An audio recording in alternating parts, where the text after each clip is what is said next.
Major developments here in Washington. The Iranian attack on Israel is very likely to spur possibly some movement in terms of not only Israel aid being passed through the Congress, but Ukraine aid as well. Former President Trump also making some news. He did a joint press conference at Mar-a-Lago with Speaker of the House Mike Johnson and appears to have now flipped and supported actually more aid to Ukraine as long as it's a loan. Here's what he had to say. They're talking about it, and we're thinking about making it in the form of a loan instead of just a gift. We keep handing out gifts of billions and billions of dollars, and we'll take a look at it. But much more importantly to me is the fact that Europe has to step up and they have to give money.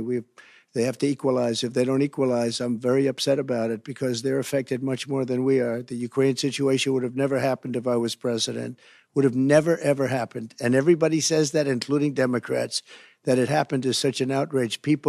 Millions of people are dead right now, both sides. Millions of people are dead. So here's what he had to say.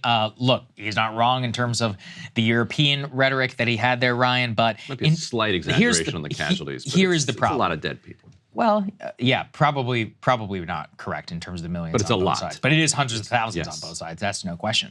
The issue is that this is now some Trojan horse idea, which appears to have gotten to his head from none other than Lindsey Graham, who figured out from Trump. He's like, well, if we con him into saying it's a loan, then Trump will be like, oh, well, then we're not actually spending. If you think you're getting a dime of that money back from Ukraine, you are an idiot, okay? These people can't even pay their own government bills. Who do you think's running it right now? But also, America is paying for their bills. But also the money, most of the money is not going to leave Northern Virginia anyway. Yeah, no, that's another good point. And that's actually, this is the irony, and let's explain this, is the hawks are like, well, the reason why this money is good is because we're just reinvesting it into our defense supply chain. So if you presume that it is a loan, then you're basically asking Ukraine to have money that they don't have to then send over here to buy weapons and then to send it back to them. And then miraculously in the future, when Ukraine, formerly when it was intact, one of the most corrupt and frankly like poor nations in all of Europe,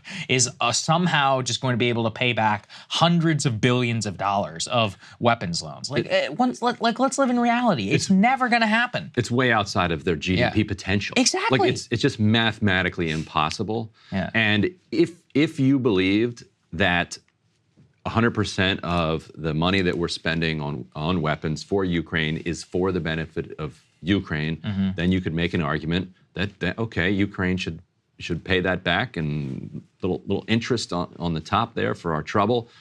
But the money that we're spending is for the benefit of the United States, and when I say the United States, I mean the Northern Virginia, the military-industrial complex, the kind of the heads of the empire.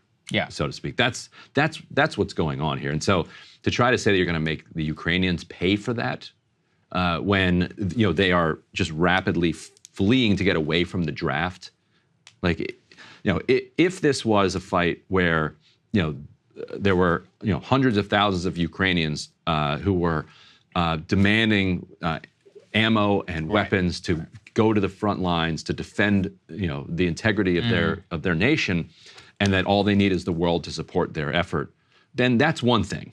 Now, you could still, a lot of people by the way, still we already passed that, and guess what? They're all dead, or they've lost their limbs. Yes, exactly. That's not the situation. The situation is the government, which is indefinitely postponing elections, is running around trying to round up anybody like under 65, 70 years of old. Including people with Down syndrome. There's a verified video. Training them for a couple of weeks and then throwing them into the front lines to fight against refreshed and trained Russian reserve troops. Yes. The Russians, we're so kind of propagandized here in the U.S. that everybody seems to believe that the Russians are the ones that are collapsing and the Russians are the ones that have had to do this like enforced conscription. The front lines don't have any conscripted Russian soldiers. They do have conscripted Russian soldiers, but those are in the back end doing the basic kind of grunt work that needs to happen to make sure that an army can continue to function. It's the Ukrainians who have had to conscript endlessly, forcing people to the front lines. And I just don't see how it's a moral use of my tax dollars to put a gun in somebody's hand who doesn't want to fight. Like if they themselves don't want to fight, who are we to force them to? I totally agree. And let me read this to you from Senator Mitt Romney. Here's his argument for more aid to Ukraine. Providing weapons to Ukraine may not change the course of the war, but not providing it to Ukraine sure would. So, in other words, just keep using them as cannon fodder. Right. They could sit there and we can plug them full of artillery and bullets, and we'll just get more Ukrainian guys that are in there and more Ukrainian 60-year-olds, more mentally retarded people, and all of them. We'll just kill them off as much as the government, is at its whim when they've already lowered the draft age to 25. This is the other irony. And they're going around Europe trying to get the other European countries to send back Ukraine. It sounds nuts that they've only lowered the draft age to 25. You know why? Because they already have a population problem where they don't have that many young men. And the young men don't want to serve. It's tremendously unpopular. Their families don't want them to do. So why are we even providing them with the weapons to be able to continue this madness? Yet, Speaker Mike Johnson appears to be going in the hawk direction and very likely to possibly include here Ukraine aid on top of some sort of Israel rider. He gave an interview to Fox News Sunday, and here's what he had to say. How does this change your plans this week in terms of voting on an aid package for Israel? Well, we've understood the urgency of this from the very beginning. I mean, a few days after I became Speaker, way back in October, we passed our Israel support package. It's been sitting on Chuck Schumer's desk ever since because we included a pay for, as you remember. What a concept we took from the IRS expansion slush fund to pay for the Israel priority. We tried it again just about a month and a half ago, a clean Israel.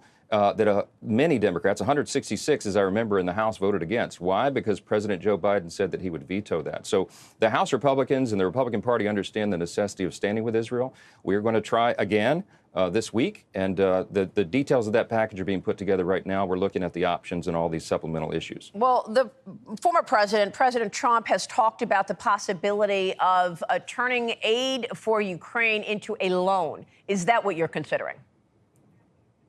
Yes, I had a great visit with him at Mar-a-Lago on Friday, and he and I are 100% united on these big agenda items. And when you talk about aid to Ukraine, he's introduced the loan lease concept, which is a really important one that I think has a lot of consensus, as well as these other ideas, the Repo Act, which we've discussed, which is seizing the assets of corrupt Russian oligarchs to help pay for this resistance. I think these are ideas that I think can get consensus, and that's what we've been working through. There you go. From the horse's mouth. Now it's live. And if you think the neocons aren't going to use this to their best advantage, well, just watch and see what happens this week. Same thing, Mitch McConnell, let's go and put this up there on the screen. He says that the consequences of failure are now clear and devastating and avoidable. And that is why they immediately need to have passage of Ukraine and Israel aid through the House of Representatives. So this Iranian attack in some ways has been like the biggest boon to Ukraine aid that has happened in some time.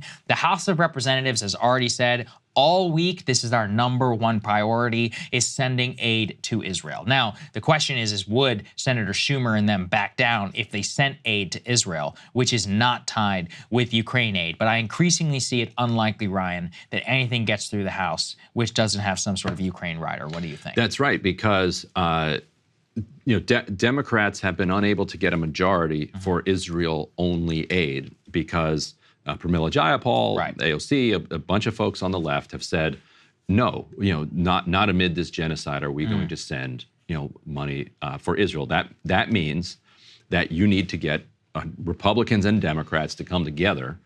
And the Republicans need to be able to move forward without the Freedom Caucus, kind of America First wing, and the Democrats are going to have to go forward without the Squad and the Progressive, and a decent chunk of the Progressive Caucus. And so, like you said, this Iranian attack was probably a gift to the McConnells of the world and to the people who are pushing for Ukrainian aid, because it ramps up the pressure on getting aid to Israel, and coming at the same time that you've got Mike Johnson and Donald Trump saying, okay, you know what, we don't want to give aid to Ukraine, but as long as the Europeans are paying their fair share and we turn it into a lend-lease, which will be a completely forgivable loan, and that, it's never coming back. Yes. Except in terms of kind of a more American power. Except in an accounting thing, where we just technically have a debt on our books for the next 200 years from Ukraine. Yes.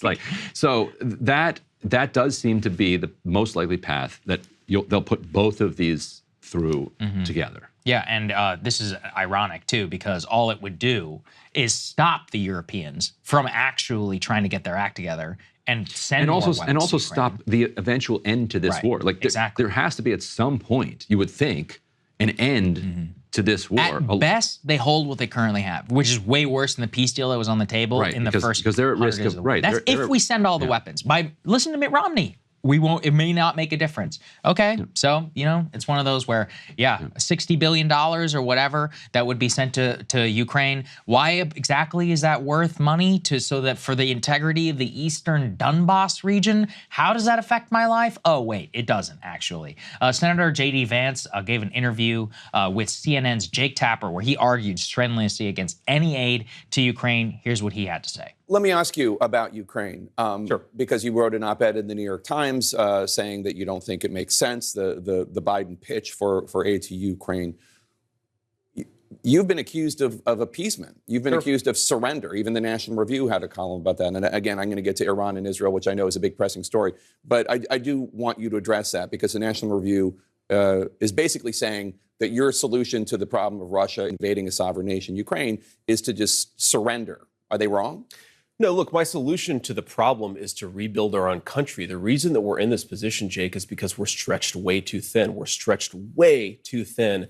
And the number of weapon systems that we need, that Ukraine needs, that Taiwan needs, that Israel needs, and we can't do all of these things at once. So when you're stretched too thin, you've got to focus and you've got to rebuild your own country. Let's take just one of those weapon systems that we're talking about, 155 millimeter artillery shells. The Russians currently have a 5-to-1 advantage over the Ukrainians. The Israelis will need this stuff. The Taiwanese need this stuff. And of course, America needs this stuff. Can we possibly fight all of those conflicts at once? No, the math just doesn't make sense. So what we should be doing is with Ukraine, encouraging them to take a defensive posture, not these disastrous counteroffensive the Biden administration has been promoting. The counteroffensive is within Ukraine, though. Problems. The counteroffensive is within Ukraine. They're not seeking land from Russia. And in fact, just No, today... I'm not passing judgment on the morality of what they're doing. Of course, it's their territory, Jake, but you have to acknowledge military reality on the ground. Yeah. I mean, it's sensible, and it's obviously true. Even like we just talked about in our Israel block, we just spent $1.3 billion in defense on a single attack from Iran. How do you think it's going to look like if we're in a full-on war? That's exactly how, when we were in Afghanistan, the toll at some point was some $200 million a day that we were spending in the war, in Iraq as well. That's how that $6 trillion number got as high as it was. People really have no idea. Like, once the ball is rolling and just the amount of money that gets printed and spent on this stuff is astounding. The Republicans, though, do have a genius plan, by the way, to pay for aid to Israel. Let's go ahead and put this up there on the screen.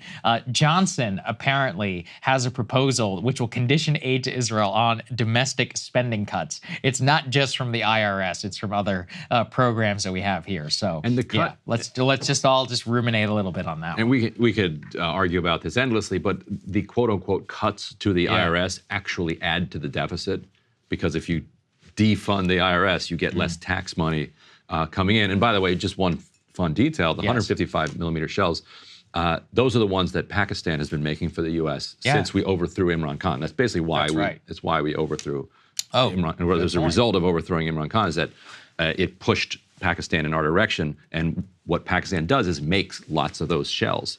And so we got those factories humming for Ukraine's benefit as a result. And just even with all of that, it doesn't really matter, because the best estimate for by fiscal 2028 is 85,000 shells a month. That's according to the U.S. Army, and the Russians are currently at like 175,000. So just so people understand just how far behind. And we're dropping those all over the breadbasket of the world. How's that working? Yeah, that's right. Okay. Well, we'll see. Thank you, Trump. Lend-Lease program. Genius, absolutely genius scam by the neocons here. But as usual, for him, he's like, well, that sounds good. We'll make it a loan. Great idea. Hey guys, if you like that video, go to breakingpoints.com, become a premium subscriber, and help us build the best independent media organization on the planet. That's right. We're subscriber funded. We're building something new. We want to replace these failing mainstream media organizations. So again, to subscribe, it's breakingpoints.com.